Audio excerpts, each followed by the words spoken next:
प्रिय भक्तजनों, आप सबका एक बार फिर से स्वागत है श्री गोरखनाथ चरित्र भाग 36 में। आज का विषय है गुरु गोरखनाथ और नरभक्षी राक्षस सुबाहु का मल्लयुद्ध। तो संपूर्ण जानकारी के लिए कृपया वीडियो को अंतिम तक देखिएगा। और जो नए दर्शक हमारे चैनल पर आए हैं, कृपया हमारे चैनल को सब्सक्राइब कर लें ताकि आपको हमारे आने वाले वीडियो के नोटिफिकेशन मिल सकें। तो शुरू करते हैं आज का विषय।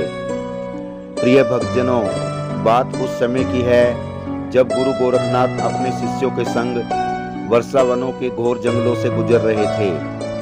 यह स्थान तब भक्ति, पूजा और साधना तथा तप के लिए अत्यंत पवित्र माना जाता था। इसी कारण इस स्थान पर अत्यधिक संख्या में ऋषि मुनि और योगी आते थे और यहाँ तपस्या कर विभिन्न प्रकार की रिद्धि सिद्धि प्राप्त करते थे। लेकिन कुछ समय से इस जंगल में सुबाहु नामक बहुत शक्तिशाली मायावी नरभक्षी राक्षस ने आतंक मचा रखा था। जब ऋषि मुनि कोई यज्ञ करते थे तो वह नरभक्षी राक्षस उस यज्ञ में हड्डियां मदिरा डालकर उस यज्ञ को भंग कर देता था।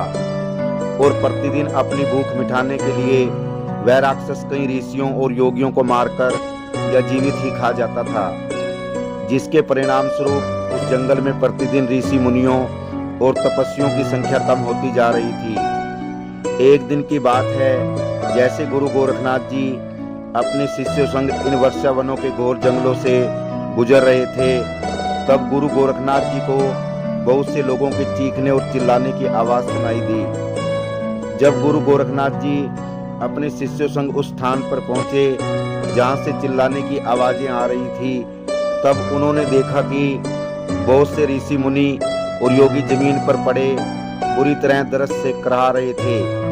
इस पर गुरु गोरखनाथ जी अपने शिष्यों से बोले, इन सब की ये हालत किसने की है जो ये जमीन पर पड़े तड़प रहे हैं और उठने में भी समर्थ नहीं हैं। प्रिय भक्तजनों, इस पर गुरु गोरखनाथ शिष्य ओगड़नाथ जी बोले, गुरुदेव कृपया आप अपनी शक्ति से इन सबको ठीक कर दो, तभी पता चल पाएगा कि इन सब की ये हालत किसने की है। प्रिय भक्तजनों, इस प्रकार गुरु गोरखनाथ जी ने अपनी शक्ति से उन सबको ठीक कर दिया।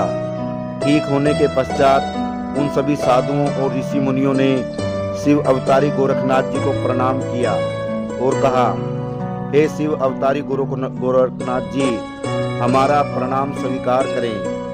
ए नाथ शिरोमणि, आज आपने यहाँ आकर हमें एक नया जीवन प्रदान किया है, अन्यथा हम तो इस घायल अवस्था में इस हो रही असहनीय पीड़ा के कारण मृत्यु को प्राप्त हो जाते। प्रिय भक्तजनों, इस पर गोरख गुरु बोले, हे योगी जनों, यदि हमें आप सबकी वो दर्द भरी चित्कारें ना सुनती तो कदाचित हम यहाँ नहीं आते और निश्चय ही मृत्यु आप सबको अपने आगोश में ले लेती। लेकिन आप इस अवस्था में कैसे पहुँचे? आप सबको इस हालत में किसने पहुँचाया? ये स्थान तो तपस्या और योग सिद्धि के लिए पवित्र माना जाता है। प्रिय भक्तजनों, इस पर योगी जन बोले, हे शिव अवतारी गुरु गोरखनाथ जी, यह स्थान तपस्या और योग सिद्धि के लिए पवित्र माना जाता था, लेकिन योगीराज अब ऐसा नहीं है। अब ये क्षेत्र बहुत अपवित्र हो गया है, क्योंकि इस जंगल में एक अत्यंत शक्तिशाली मायावी और नरभक्षी राक्षस ने अपना डेरा जमा लिया है। और जब हम लोग रिद्धि सिद्धि के लिए किसी भी यज्ञ का आयोजन करते हैं, तभी वो उस यज्ञ में हड्डियां और मदिरा डालकर उसको भंग कर देता है और प्रतिदिन न जाने कितने ही साधु योगियों को मारकर खा जाता है। इसके कारण हम योगियों की संख्या काफी कम हो गई है। अब तो ऐसा लगता है योगीराज, वो राक्षस आज नहीं तो कल हमें भी मारकर खा जाएगा। प्रिय भक्तजनों, इस पर गुरु गोरखनाथ जी चिल्लाकर बोले, अब मैं उस नरभक्षी राक्षस सुबाहु का आतंक इस जंगल में नहीं होने दूंगा।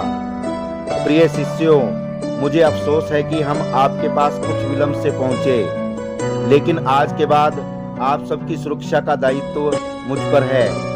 और जो साधु संत उस राक्षस के हाथों पहले मारे जा चुके हैं, संभव हुआ तो मैं उन सबको भी पुनः जीवन प्रदान करूंगा। प्रिय भक्तजनों, इस पर सभी योगी जनों ने गुरु गोरखनाथ जी का धन्यवाद करते हुए कहा, हे शिव अवतारी गुरु गोरखनाथ जी, आपकी जय हो। आप ही हमारे रक्षाधार हो। इस पृथ्वी पर दूसरा कोई नहीं है जो हमें उस नरभक्षी राक्षस से बचा सके। प्रिय भक्तजनों, इस पर गुरु गोरखनाथ जी बोले, प्रिय शिष्यों, आप पहले की तरह अपना यज्ञ प्रारंभ करें और उस राक्षस से आपको डरने की आवश्यकता नहीं है। प्रिय भक्तजनों, इस प्रकार सभी योगी जनों ने पुनः अपना यज्ञ प्रारंभ कर दिया, परंतु उनके मंत्र उच्चारण की आवाज सुनकर वह नरभक्षी राक्षस सुबाहु वहां आ पहुंचा और जोर जोर से चिल्लाकर कहने लगा, हे ऋषियों, क्या तुम्हें अपनी जान की परवाह नहीं है जो दोबारा यज्ञ प्रारंभ कर दिया।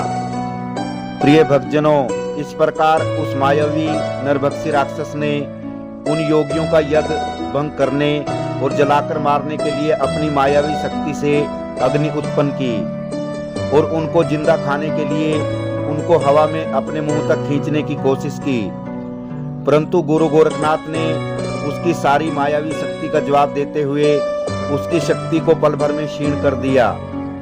प्रिय भक्तजनों, अपनी मायावी शक्तियों को नाकाम देख वह गुरु गोरखनाथ जी से बोला, गोरखनाथ, लगता है तुम्हारी मृत्यु तुम्हें यहाँ खींच ले आई है। मैं तुम्हें मल्लयुद्ध में ललकारता हूँ, क्योंकि भगवान शिव ने स्वयं मुझे वरदान दिया है कि इस पृथ्वी पर मल्लयुद्ध में मुझे कोई नहीं हरा सकता, क्योंकि मेरी बाजुओं में 1000 हाथियों से भी ज्यादा बल है। प्रिय भक्तजनों, इस प्रकार वह राक्षस गुरु गोरखनाथ जी को मल्लयुद्ध के लिए ललकारने लगा। इस पर गुरु गोरखनाथ जी के सभी शिष्यों ने गोरख गुरु से प्रार्थना की, हे गुरुदेव, आप इस मायावी राक्षस की मल्लयुद्ध की चुनौती स्वीकार न करें, क्योंकि स्वयं भगवान शिव से इसको विजय का वरदान है, क्योंकि इसकी बाजुओं में 1000 हाथियों से भी ज्यादा बल है। प्रिय भक्तजनों, इस पर गुरु गोरखनाथ जी बोले, हे प्रिय शिष्यों, आप कतई भी चिंता न करें। युद्ध का यही नियम है कि युद्ध करने वाला आपको जिस युद्ध क्रिया में ललकारता है, आपको उसी युद्ध क्रिया में उससे लड़ना पड़ता है। यही धर्म है। अतः हे शिष्यों, मैं इस नरभक्षी राक्षस सुबाहु से मल्लयुद्ध जरूर करूंगा। प्रिय भक्तजनों, इस प्रकार गुरु गोरखनाथ जी और सुबाहु में मल्लयुद्ध शुरू हो गया। राक्षस सुबाहु के पराक्रम से ऐसा लगने लगा कि भगवान शिव के वरदान स्वरूप वह गुरु गोरखनाथ जी को मल्लयुद्ध में हरा देगा, परंतु तभी गुरु गोरखनाथ जी ने राक्षस सुबाहु की एक बाजू पर शक्तिशाली प्रहार किया और उसकी बाजू को निस्तोनाबूद कर दिया और इसी प्रकार दूसरी बाजू पर भी प्रहार कर दिया। प्रिय भक्तजनों, इस प्रकार राक्षस सुबाहु दोनों बाजुओं से लाचार हो गया और उसने तब अपने सिर से गुरु गोरखनाथ जी पर प्रहार किया, परंतु गुरु गोरखनाथ जी ने उसकी गर्दन पकड़कर उसको हवा में उड़ाते हुए जमीन पर पटक दिया और इस प्रकार जमीन पर गिरते ही नरभक्षी राक्षस सुबाहु के प्राण पखेरु उड़ गए। प्रिय भक्तजनों, नरभक्षी राक्षस सुबाहु की मृत्यु के पश्चात सभी शिष्यगण गुरु गोरखनाथ जी से पूछने लगे, हे गुरुदेव, सुबाहु राक्षस को मल्लयुद्ध में ना हारने का भगवान शिव से वरदान था। गुरुदेव, फिर ये कैसे हुआ कि वह मल्लयुद्ध में मारा गया। प्रिय भक्तजनों, इस पर गुरु गोरखनाथ जी जवाब देते हुए बोले, हे प्रिय शिष्यों, भगवान शिव ने राक्षस सुबाहु की कठोर तपस्या से प्रसन्न होकर यह वरदान दिया था कि तुम्हारी बाजुओं में अपार शक्ति होगी और तुम्हारी भुजाओं की शक्ति का सामना इस संपूर्ण सृष्टि में कोई देवता, मानव या दानव नहीं कर सकेगा। लेकिन कालांतर में तुम्हें अपनी शक्तियों पर बहुत अभिमान होगा और तुम उस समय अधर्म के मार्ग पर चलोगे, जिसके कारण तुम्हारा वध मेरे ही हाथों गोरखनाथ अवतार रूप में होगा। और प्रिय शिष्यों, आज भगवान भोलेनाथ का ये वरदान संपूर्ण हुआ। प्रिय भक्तजनों, ये था श्री गोरखनाथ चरित्र भाग 36। यदि ये वीडियो आपको पसंद आया हो तो वीडियो को शेयर करना और चैनल को सब्सक्राइब करना।